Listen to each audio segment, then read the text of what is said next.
Special ഇന്ന് നമ്മളെ 4 മണി പരിപാടി ചക്ക പായസമാണ് കേട്ടോ. കുറേ ദിവസമായി ചക്ക വരട്ടി വെച്ചിട്ട് നമ്മളിങ്ങനെ ചക്കക്കാലം വന്നാൽ പഴുത്ത ചക്ക കിട്ടിയാൽ ഇങ്ങനെ വരിക്ക ചക്ക കിട്ടിയാൽ ഇങ്ങനെ എടുത്തിട്ട് നെയ്യിൽ വരട്ടി വെക്കും കേട്ടോ.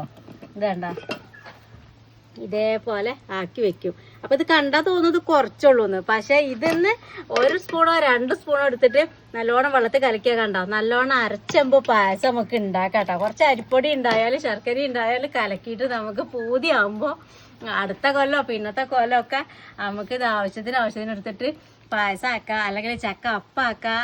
അങ്ങനെയുള്ള നമുക്ക് പൂതിക്ക് കിട്ടാത്ത കാലത്ത് നമുക്ക് ഉണ്ടാക്കി തിന്നാം.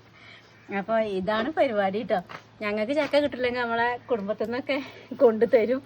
അപ്പോൾ ഇന്ന് നമ്മൾ ചക്ക പായസം ഉണ്ടാക്കിയിട്ടുണ്ട്. അപ്പോൾ അരിപ്പൊടിയും ശർക്കരയും പാലും ഒക്കെ ചേർത്തിട്ട് ഇങ്ങനെ ആക്കി നെയ്യൊക്കെ ഒഴിച്ച് ഇതാ അടുപ്പത്ത് ഇങ്ങനെ കണലത്ത് കിടക്കുകയാണ്. അപ്പോൾ അതൊന്ന് ചൂടാറട്ടെ കേട്ടോ, എന്നിട്ട് വേണം നമുക്ക് കുടിക്കാൻ. അടിപൊളിയാണ് കേട്ടോ.